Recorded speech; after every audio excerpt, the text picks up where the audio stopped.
નમસ્કાર ગુજરાત, આજના મુખ્ય સમાચારની અંદર અંબાલાલ પટેલે કહ્યું એટલે પાકું, વાવાઝોડા સાથે વરસાદની રહેલી છે આગાહી। પીએમ મોદીએ ગુજરાતવાસીઓને આપી છે દિવાળીની સૌથી મોટી ભેટ, ખેડૂતોને મળશે 25,000 રૂપિયાની સહાય। તહેવારો નજીક આવતા રાશન કાર્ડ ધારકો માટે સૌથી મોટી જાહેરાત, આધાર કાર્ડ પાન કાર્ડ ધારકો આપે ધ્યાન। 1લી તારીખથી લાગુ થશે નવો નિયમ, જેમાં હેલ્મેટ ફરજિયાત। પાક નુકસાનની સહાય મળશે, કૃષિ મંત્રીની સૌથી મોટી જાહેરાત। જીએસટીના નવા દરોને લઈને સૌથી મોટી અપડેટ સામે આવી છે, જેનો ખેડૂતોના ખાતામાં કઈ તારીખે જમા થશે ₹2,000નો 21મો હપ્તો। પ્રધાનમંત્રી ઉજ્જવલા યોજના હેઠળ ગરીબોને મળશે 300 રૂપિયાની સબસિડી। ખેડૂતો માટે આવી ગઈ છે ખુશ ખબર, 1 લાખ 2 લાખ રૂપિયાની સહાય આપતી સંકટ હરણ યોજના। વાહન ચાલકો માટે ટ્રાફિક સિગ્નલોના નવા નિયમો લાગુ। ખાતર ખરીદી પર મળશે હવે મફતમાં અકસ્માત વીમો। સાથે ખેડૂતો માટે ફસલ વીમા યોજનાની સૌથી મોટી જાહેરાત। ગામડે રહેતા લોકો માટે આવી ગઈ છે ખુશ ખબર, 2 લાખ રૂપિયા સુધીના દેવા માફ થશે। દીકરીઓ માટે સુકન્યા સમૃદ્ધિ યોજના અંતર્ગત આવ્યા છે અગત્યના સમાચાર। અને આજના સૌથી મોટા ખેડૂત ઉપયોગી સમાચાર જાણીશું આજના આ વિડીયોની અંદર। મિત્રો, દરેક સમાચાર દરેક માહિતી જણાવીએ એ પહેલા ગુજરાતના જે પણ મિત્રો ચેનલ પર જો પહેલી વાર આવ્યા હોય તો મિત્રો ખાસ કરીને વિડીયોને એક લાઇક કરી ચેનલને સબસ્ક્રાઇબ કરવાનું ભૂલતા નહીં। સાથે આજનો આ વિડીયો છે જેને અંત સુધી જોતા રહેજો। મિત્રો, તેના તાજા અને નવા હવામાન સમાચાર વિશે વાત કરીએ તો હાલ સમગ્ર રાજ્યમાં વરસાદી માહોલ જામી રહ્યો છે, ત્યારે હવામાન નિષ્ણાત અંબાલાલ પટેલે તહેવારો પર ભારે વરસાદ થશે તેવી આગાહી કરતા ગુજરાતીઓમાં ચિંતા વધી રહી છે। અંબાલાલ પટેલે જણાવ્યું છે કે ગણેશ ચતુર્થી અને નોરતા દરમિયાન ભારે વરસાદ પડવાની શક્યતા છે। આ ઉપરાંત નવરાત્રીમાં તારીખ 23 સપ્ટેમ્બરથી ગરમી પડશે। જોકે છઠ્ઠા નોરતાથી દશેરા સુધી રાજ્યના ઘણા ભાગોમાં આંધી તૂફાન વંટોળ સાથે વરસાદની શક્યતા છે। બીજી તરફ મિત્રો, વિયેતનામમાં કાઝિકી વાવાઝોડાનો કાળો કહેર, વાવાઝોડાના કારણે સ્કૂલ એરપોર્ટ બધું બંધ, વારંવાર વાવાઝોડાનો ભોગ બનતું વિયેતનામમાં આ વર્ષનું 5મું વાવાઝોડું છે। અને મિત્રો, જો આ વાવાઝોડું બંગાળની ખાડીની નજીક આવશે તો ગુજરાતમાં પણ સપ્ટેમ્બર મહિનાની અંદર વાવાઝોડા સાથે વરસાદની રહેલી છે આગાહી। હવામાન નિષ્ણાત અંબાલાલ પટેલની સાથે પરેશભાઈ ગોસ્વામીએ પણ પોતાની આગાહી વ્યક્ત કરી છે। હવામાન વિભાગની આગાહી અનુસાર આગામી 3 દિવસ સુધી માછીમારોને દરિયો ન ખેડવા માટે સાવચેત રહેવા માટે પણ અપીલ કરવામાં આવી છે। અને અંબાલાલ પટેલના જણાવ્યા અનુસાર ગુજરાતમાં છે મિત્રો હાલ આગામી 3 દિવસ સુધી પૂરની શક્યતા છે। ગુજરાતમાં 8 થી લઈને 10 ઇંચ સુધીના ધોધમાર વરસાદ પડશે તેવું પણ અંબાલાલ પટેલે પોતાની આગાહીમાં જણાવ્યું છે। મિત્રો, ત્યાં પછીના સમાચાર વિશે વાત કરીએ તો પીએમ મોદીએ ગઈકાલે અમદાવાદમાં સભા સંબોધતા કહ્યું કે અમદાવાદના ભાઈઓ માટે ખુશ ખબર જ હોય, 12 લાખ સુધીની આવકનો ઇન્કમ ટેક્સ માફ કરી દીધો। એ વિપક્ષને ખબર જ ન પડી કે આ કેવી રીતે થાય। આપણી સરકાર જીએસટીમાં સુધારા કરી મોટી ભેટ આપશે। આ દિવાળીએ વેપારીઓ હોય કે કોઈ પણ સૌને ખુશીનું ડબલ બોનસ મળવાનું છે। મિત્રો, દેશના સમાચાર વિશે વાત કરીએ તો જીએસટીના નવા દર પર મોટી અપડેટ। દેશમાં ટેક્સ સિસ્ટમને સરળ બનાવવા માટે સરકાર 22 સપ્ટેમ્બરથી નવું જીએસટી ટેક્સ સ્ટ્રક્ચર લાગુ કરવાની તૈયારીમાં છે। હાલમાં 5%, 12%, 18% અને 28% એમ 4 સ્લેબ છે, જેને ઘટાડીને હવે માત્ર 2 સ્લેબ જેમ કે 5% અને 18% કરવામાં આવશે। 5% સ્લેબમાં જરૂરી વસ્તુઓનો સમાવેશ થયો છે। નિષ્ણાતોના જણાવ્યા મુજબ આ બદલાવથી નવરાત્રી દરમિયાન ગ્રાહકોને રાહત મળશે, નાના વેપારીઓને લાભ થશે અને આર્થિક તંત્રને નવી ગતિ મળશે। મિત્રો, આગળના સમાચાર વિશે વાત કરીએ તો ખેડૂતોને મળશે 25,000 રૂપિયાની સહાય। ગુજરાત રાજ્યમાં ખેડૂતોને પૂર, દુષ્કાળ, અતિવૃષ્ટિ જેવી કુદરતી આપત્તિઓમાં રાહત આપવા વર્ષ 2020માં ગુજરાત સરકાર દ્વારા મુખ્યમંત્રી કિસાન સહાય યોજનાની શરૂઆત કરવામાં આવી હતી।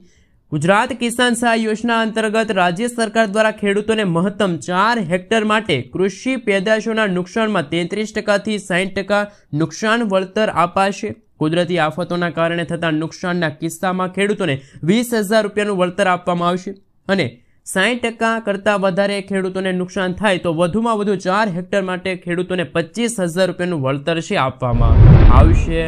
મિત્રો, આગળના સમાચાર વિશે વાત કરીએ તો રાશન કાર્ડ ધારકો માટે આવ્યા છે મહત્વના સમાચાર। કેન્દ્ર સરકારે રાશન કાર્ડ ધારકોને લઈને નવી ગાઈડલાઈન જાહેર કરી છે, જેમાં કેવાયસી અને રાશનના જથ્થાને લઈને નવા નિયમો જાહેર થયા છે, જેમાં દેશમાં કોઈ પણ રાશન કાર્ડ ધારકે સતત 6 મહિના સુધી રાશનનો જથ્થો લીધો નહીં હોય તો તેમનું રાશન કાર્ડ આપોઆપ રદ થઈ જશે।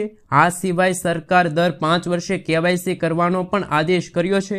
ખાસ કે રાશન કાર્ડને લઈને ચાલતી કાળાબજારી અને ડુપ્લિકેટ જેવા મુદ્દાઓને લઈને સરકારે આ નિર્ણય જાહેર કર્યો છે। મિત્રો, ત્યાં વિશેના સમાચાર વિશે વાત કરીએ તો અગત્યના સમાચાર સામે આવી રહ્યા છે। પ્રધાનમંત્રી ઉજ્જવલા યોજના હેઠળ ગરીબી રેખા નીચે જીવતા પરિવારોને સબસિડીવાળા LPG સિલિન્ડર આપવામાં આવશે। સરકારે હવે આ યોજના હેઠળ મળતા સબસિડીવાળા સિલિન્ડરની વાર્ષિક સંખ્યા 12 થી ઘટાડીને 9 કરી છે। જોકે 14.2 કિલોગ્રામના સિલિન્ડર પર મળતી 300 રૂપિયાની સબસિડી યથાવત રાખવામાં આવી છે। મિત્રો, આગલા સમાચાર વિશે વાત કરીએ તો મુખ્યમંત્રીના આદેશથી ગામડાઓને થશે લાભ। ગુજરાતના દરિયાઈ કિનારાની આસપાસની વીજ લાઇનોમાં ફેરફાર કરાશે। દરિયાઈ પટ્ટીના વિસ્તારોમાં અંડરગ્રાઉન્ડ વીજ વાયર નખાશે। 50 કિલોમીટર વિસ્તારના અંડરગ્રાઉન્ડ વીજ વાયર નખાશે। એજન્સીઓ સાથે મળીને ખૂબ જલ્દી કાર્ય પૂર્ણ કરાશે। બિપોરજોય વાવાઝોડા બાદ થયેલી પરિસ્થિતિ બાદ મુખ્યમંત્રીના સૂચનથી અંડરગ્રાઉન્ડ કામગીરીનો નિર્ણય લેવાથી ઉર્જા મંત્રીને પણ માહિતી મળી છે। મિત્રો, ત્યાં વિશેના સમાચાર વિશે વાત કરીએ તો ગુજરાતના ખેડૂતો પર આશરે 56,000 રૂપિયાનું દેવું છે। કેન્દ્ર અને રાજ્ય સરકાર દ્વારા ખેડૂતોની આવક બમણી કરવાના વાયદાઓ છતાં ગુજરાતના ખેડૂતોની આર્થિક સ્થિતિ ખૂબ જ ખરાબ છે। લોકસભામાં રજૂ થયેલા રિપોર્ટ મુજબ ગુજરાતના પ્રત્યેક ખેડૂતોના માથે સરેરાશ 56,000 રૂપિયાનું દેવું છે। ગુજરાતના 55 લાખ ખેડૂતોએ 14,000 કરોડ રૂપિયાની બેંક લોન લીધી છે। ખેતીનો ખર્ચ વધ્યો, પરંતુ ખેડૂતોને પાકના પૂરતા ભાવ ન મળતા હોવાના કારણે ખેડૂતો હવે દિવસે ને દિવસે દેવામાં ડૂબી રહ્યા છે અને ઘણા ખેડૂતો અત્યારે ખેતી પણ છોડી રહ્યા છે। તો મિત્રો, તમારું શું કહેવું છે? આગામી દિવસોમાં ખેડૂતોએ બેંક લોન લીધી છે, એ શું બેંક લોન માફ થવી જોઈએ? ખેડૂતોએ લીધેલા લોન છે, ખેડૂતોએ લીધેલી બેંક લોન છે, માફ થવી જોઈએ કે ના થવી જોઈએ? ખાસ નીચે કોમેન્ટ બોક્સમાં કોમેન્ટ કરીને જરૂરથી જણાવી આપજો। મિત્રો, ત્યાં વિશેના સમાચાર વિશે વાત કરીએ તો ખેડૂતોને મળશે ખાતર ખરીદવા ઉપર હવે મફત અકસ્માત વીમો। ખેડૂત ભાઈઓને હવે ખાતર જેવી જરૂરી વસ્તુ ખરીદતી વખતે મફતમાં મળતી નાણાકીય સુરક્ષાનો લાભ પણ મળવાનો છે। ઇફકો દ્વારા શરૂ કરાયેલી સંકટ હરણ યોજના હેઠળ જો ખેડૂત યુરિયા, નેનો યુરિયા, DAP ખાતર ખરીદે છે તો તેમને 1 લાખ રૂપિયાથી લઈને 2 લાખ રૂપિયાનો અકસ્માત વીમો મફતમાં આપવામાં આવશે। ખેડૂતો માટે મફત વીમો કેવી રીતે કામ કરે છે? જો ખેડૂત 25 બોરી યુરિયા ખરીદે છે તો તેમને 1 લાખ રૂપિયા સુધીનો અકસ્માત વીમો મળે છે અને જો ખેડૂતો 200 બોટલ DAP અથવા તો નેનો યુરિયા ખરીદે છે તો 2 લાખ રૂપિયા સુધીનો ખેડૂતોને વીમો મળે છે। આ વીમો 1 વર્ષ માટે માન્ય રહેશે। ખાતર ખરીદ્યા પછી 1 મહિનાથી તેની ગણતરી શરૂ થશે। મિત્રો, આગળના સમાચાર વિશે વાત કરીએ તો ટ્રાફિક સિગ્નલોના નવા નિયમો જાહેર। વાહન ચાલકો થઈ જાજો તૈયાર। માર્ગ સલામતી સુનિશ્ચિત કરવા માટે ગુજરાતમાં ટ્રાફિક સિગ્નલ નિયમોમાં કડક અમલવાર આવ્યો છે। રસ્તાઓ પર રેડ, યલો અને ગ્રીન સિગ્નલ ફક્ત લાઇટ નહીં પરંતુ તે નિયમ અને ખાસ કરીને મિત્રો વાહન ચાલકોએ તેમનું પાલન ન કરે તો માત્ર તેમના જીવનનો જોખમ નથી પરંતુ અન્ય લોકોના જીવનને પણ જોખમ થઈ શકે છે। આ સિગ્નલને પાર કરવાને લાલ લાઇટ કૂદવાનું ગણવામાં આવે છે, જે એક ગંભીર ગુનો છે। ગુજરાત ટ્રાફિક પોલીસ અનુસાર રેડ સિગ્નલ તોડવા પર 1,000 થી 5,000 રૂપિયાનો દંડ વાહન ચાલકોને થઈ શકે છે। ઘણા કિસ્સામાં ડ્રાઇવિંગ લાયસન્સ જપ્ત થાય અથવા તો જેલ પણ થઈ શકે છે વાહન ચાલકોને। મિત્રો, ત્યાં વિશેના સમાચાર વિશે વાત કરીએ તો મહત્વના સમાચાર સામે આવી રહ્યા છે। ઓઇલ પામ વાવવા ખેડૂતોને મળશે હવે હેક્ટર દીઠ સહાયો। સ્વદેશી રોપા માટે ખેડૂતોને મળશે 20,000 રૂપિયા પ્રતિ હેક્ટર સહાય। આયાત કરાયેલા રોપા માટે 29,000 રૂપિયા પ્રતિ હેક્ટર સહાય મળશે। 4 વર્ષ સુધી માવજાત માટે 42,000 રૂપિયા પ્રતિ હેક્ટર સહાય મળશે। બોરવેલ પંપ સેટ ખર્ચના 50% અથવા તો 50,000 રૂપિયા। Oil palm cutter, wire mesh, આ સાથે મિત્રો ચીઝલ છે, પોર્ટેબલ લેડર છે, ચાફ કટર સહાય માટે મિની ટ્રેક્ટર અથવા તો ટ્રોલી પર 40% અથવા તો 2 લાખ રૂપિયા સુધીની ખેડૂતોને છે એ સહાય મળશે। એટલે કે મિત્રો ખેડૂતો જો પ્રાકૃતિક ખેતી કરે છે તો ખેડૂતોને હવે છે એ હેક્ટર દીઠ કેન્દ્ર સરકાર અને રાજ્ય સરકાર તરફથી સહાય છે મળવા પાત્ર રહેશે। મિત્રો, ત્યાં પછીના સમાચાર વિશે વાત કરીએ તો સુકન્યા સમૃદ્ધિ યોજનાને લઈને આવ્યા છે મહત્વના સમાચાર। સુકન્યા સમૃદ્ધિ યોજના સરકાર દ્વારા ચલાવવામાં આવે છે, જે નાની બચત યોજના હેઠળ આવે છે। આ યોજના વર્ષ 2015માં પ્રધાનમંત્રી નરેન્દ્ર મોદી દ્વારા દીકરીઓના નાણાકીય સુરક્ષા પૂરી પાડવા માટે શરૂ કરવામાં આવી છે. આ યોજના બેટી બચાવો બેટી પઢાઓ અભિયાનનો એક ભાગ છે, જેનો ઉદ્દેશ માતા પિતા અથવા તો વાલીઓને તેમની દીકરીઓના ખર્ચમાં પૂરો કરવામાં મદદરૂપ કરવાનો છે. સુકન્યા સમૃદ્ધિ યોજના એક મુખ્ય વિશેષ એવું છે કે લોકિંગ સમસ્યાનો સમયગાળો છે 21 વર્ષનો છે. ઉદાહરણ તરીકે જો કોઈ છોકરી માટે 5 વર્ષની ઉંમરે ખાતું ખોલવામાં આવે તો 21 વર્ષની ઉંમરે આ યોજના છે પરિપક્વ થશે. લાંબા સમયના ગાળા માટે રોકાણનો વિકલ્પ માત્ર નાણાકીય પ્રોત્સાહન આપવાનું નથી, પરંતુ પરિપક્વતામાં નોંધપાત્ર રકમ પણ આપવામાં આવશે. મિત્રો, ત્યાં પછીના સમાચાર વિશે વાત કરીએ તો ખેડૂતો માટે આવ્યા છે અગત્યના સમાચાર. ફસલ વીમા યોજના લઈને મહત્વપૂર્ણ સમાચાર. ઘણી જગ્યાએ મિત્રો ભારે વરસાદ થતા હોય છે, જેના કારણે ખેડૂતોના પાક છે નિષ્ફળ થતા હોય છે. ત્યારે કેન્દ્ર સરકાર તરફથી ઓલરેડી પ્રધાનમંત્રી ફસલ વીમા યોજના છે શરૂ છે. આપણે મિત્રો જણાવી દઈએ કે ખેડૂતો ઓછા પ્રીમિયમમાં છે શ્રેષ્ઠ સુવિધા મેળવી શકે. પ્રધાનમંત્રી ફસલ વીમા યોજના ખેડૂતોને કુદરતી આફતો સામે રક્ષણ આપવા માટે આર્થિક સુરક્ષા આપે છે. ખેડૂતો માત્ર 2% સુધીનું પ્રીમિયમ છે ચૂકવીને પોતાની વાવણી કરેલા જમીન હોય કે પછી પાક હોય તેમનો વીમો લઈ શકે છે.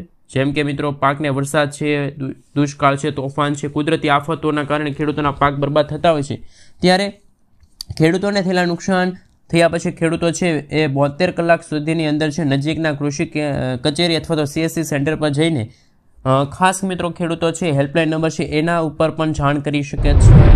મિત્રો, ત્યાં પછીના સમાચાર વિશે વાત કરીએ તો અગત્યના સમાચાર સામે આવી રહ્યા છે. આધાર કાર્ડની નવી અપડેટ. વધુ પડતા ફ્રોડ રોકવા માટે આધાર કાર્ડમાં નામ બદલવા સુધારાની પ્રક્રિયા પહેલાં કરતાં કઠિન બનાવવામાં આવી છે. હવે આધાર કાર્ડમાં નામ ફેરફાર કરવા માટે ગ્રેજ્યુએટ નોટિફિકેશનની જરૂર પડે છે. તમે આધાર કાર્ડમાં પછી ભલે આખું નામ બદલો કે પછી નામના કેટલાક અક્ષરોમાં ફેરફાર કરવા માગો છો, થોડો પણ ફેરફાર કરો છો, આ બંને પરિસ્થિતિમાં મિત્રો તમારે ગ્રેજ્યુએટ નોટિફિકેશનની જરૂર પડશે. ગ્રેજ્યુએટ નોટિફિકેશનની સાથે ગ્રાહકોએ પોતાના બીજા કોઈ ID પ્રૂફ પણ જમા કરવાના રહેશે નહીં. અને આપણે જણાવી દઈએ તો બીજા ID પ્રૂફમાં આધાર કાર્ડ ધારકોનું પૂરું નામ હોવું જરૂરી છે, જેમાં પાન કાર્ડ છે, વોટર ID કાર્ડ છે, ડ્રાઇવિંગ લાયસન્સ, સર્વિસ કાર્ડની જેમ પાસવર્ડનો પણ તમે ઉપયોગ કરી શકો છો.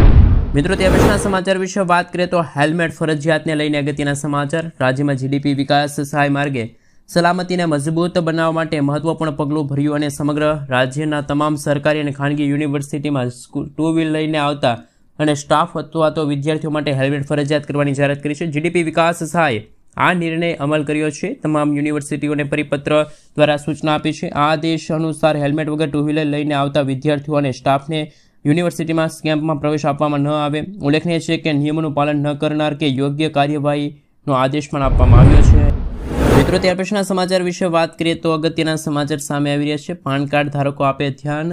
કેન્દ્રીય કેબિનેટમાં પાન કાર્ડને લઈને સૌથી મોટા સમાચાર. પાન કાર્ડ અપગ્રેડ કરવા માટે પાન કાર્ડ 2.0 પ્રોજેક્ટને મંજૂરી મળી છે. પાન કાર્ડ હવે QR કોડ સાથે જારી કરવામાં આવશે. હાલના પાન કાર્ડ ધારકોએ કંઈ પણ બદલવાની કે નવા કાર્ડ માટે અરજી કરવાની જરૂર નથી. આપણે મિત્રો જણાવી દઈએ તો તમારું પાન કાર્ડ જે હાલનું છે એ આપોઆપ અપડેટ થઈ જશે. નવા કાર્ડમાં QR કોડવાળા ફીચર હશે.